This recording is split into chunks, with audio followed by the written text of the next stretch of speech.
عرض کر رہا ہوں آپ حضرات کے سامنے،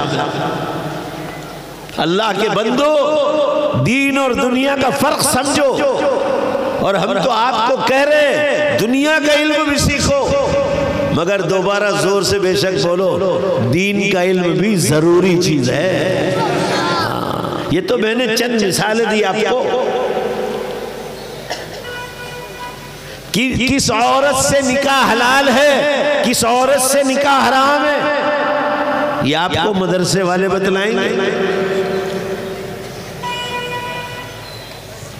میں ابھی چھتیس گڑھ گیا تھا تقریباً کورونا سے پہلے، ارے مسلمان آئیں گے جوان ہونے کے بعد، آپ سب کو معلوم ہے، سب مل کر جواب دو، مفتی صاحب آپ کو اجازت دیں گے ایک درسگاہ میں بٹھا کر؟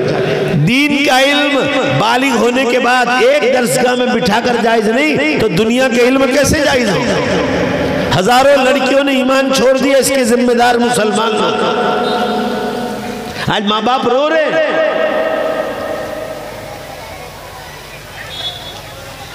ماں باپ کو گھسیٹ کر یہ لڑکیاں کورٹ میں حاضر کرتی ہیں اور یہ کہتی ہے کہ ہم ماں باپ کو نہیں جانتی۔ یہ بنیاد ہے، آپ نے دین کا علم ان کو نہیں دیا۔ اس لیے قرآن میں فرمایا جن کے پاس حلال و حرام کا علم ہوگا، جیسے مدرسے سے فارغ ہوئے علماء کرام، يرفع الله الذين آمنوا منكم والذين أوتوا العلم درجات۔ ایمان والوں کا بھی اللہ کے ہاں درجہ، آپ سب کا درجہ اللہ کا قرآن میں ہے۔ اللہ ایمان والوں کا بھی درجہ بڑھائے گا، مگر خصوصی طور پر یہ علماء کرام کا خاص طور سے ذکر کیا، الذین اوتوا العلم، جن کو دین کا علم دیا ہے، اللہ ان کے درجات کو بہت بلند کرے گا۔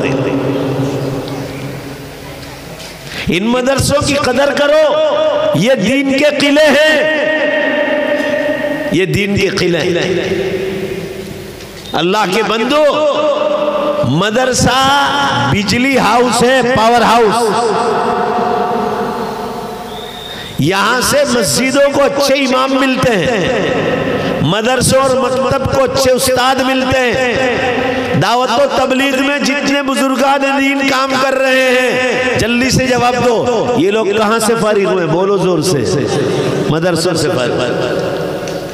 خانقاہوں میں جو اکابرین کام کر رہے ہیں، یہ مدرسوں سے فارغ ہوئے ہیں۔ یہاں سے بجلیاں تقسیم ہوتی ہے، مدرسہ دین کا قلعہ ہے، یہاں سے سارا پاور تقسیم کیا جاتا ہے۔ اس لیے رمضان میں چندے کے لیے علماء کرام آئے تو ان کو دیکھ کر بھاگو نہیں، دل کھول کر مدرسوں کو چندہ دو، تمہارے مرحومین کی قبروں میں نور پھیل جائے، تمہاری روزیوں میں برکتیں ہوں گی، اللہ تمہاری پریشانیوں کو دور کرے گا۔ ان مدرسوں کے بچوں پر خرچ کرو۔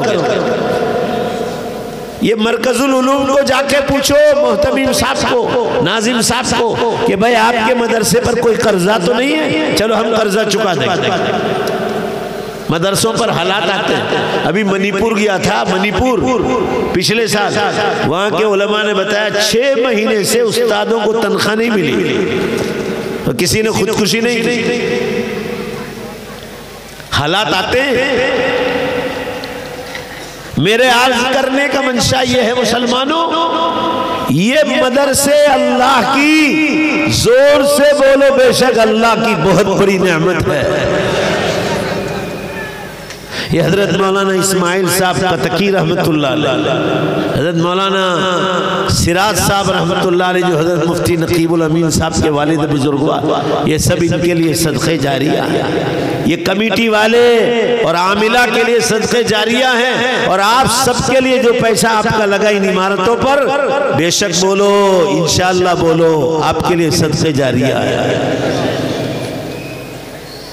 میں یہ عرض کرنا چاہ رہا تھا آپ حضرات کے سامنے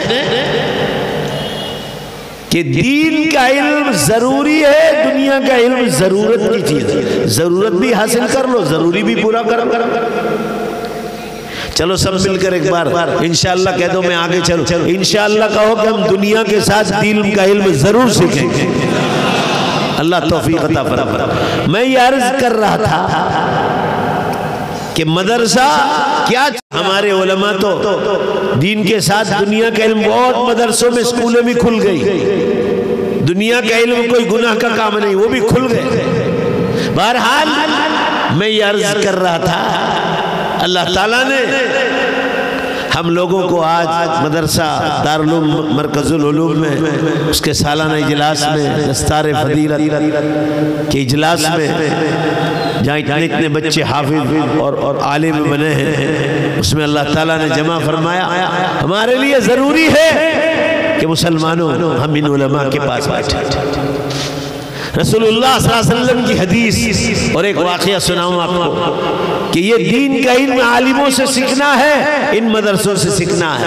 اپنے بچوں کو ان مدرسوں میں داخل کر۔ صحیح مسلم کی روایت ہے، حضرت عائشہ رضی اللہ تعالیٰ عنہ راویہ ہیں، حضرت عائشہ فرماتی ہے کہ گرمی کا زمانہ تھا، مدینہ منورہ کا واقعہ ہے، رسول اللہ صلی اللہ علیہ وسلم گھر میں تشریف لائے، آپ نے جبہ مبارک نکالا، بہت سخت گرمی تھی، اور آپ لنگی مبارک پہنے ہوئے ہیں اور زمین پر نیچے بیٹھ گئے۔ سیدہ عائشہ رضی اللہ تعالیٰ نے آپ کو تکیہ دیا، آپ نے ٹیک لگائی، میری طرف دھیان دو، اور آپ نے اپنے قدم مبارک دیکھو میری طرف، ایسے زمین پر ایسے لمبے فرمائے زمین پر، اور دیکھو اس طرح حدیث میں ہے، یہاں تک یہ جو مرد کا سطر ہے، یہاں ناف سے لے کر یہاں اور پیچھے کا حصہ، آپ صلی اللہ علیہ وسلم نے لنگی مبارک یہاں تک اونچی فرمائی اور زمین پر بیٹھ گئے۔ گرمی بہت تھی۔ سیدہ عائشہ رضی اللہ عنہا داہنی سائیڈ بیٹھی ہوئی ہے، اتنے میں کسی نے دروازہ نوک کیا۔ یہ واقعہ اس پر سنانا ہوں کہ صحابہ کرام، خصوصاً جو واقعہ سنا رہا حضرت عثمان غنی رضی اللہ عنہ کا، رسول اللہ صلی اللہ علیہ وسلم کی صحبت میں بیٹھ کر اللہ نے کہاں پہنچا، کتنے اونچے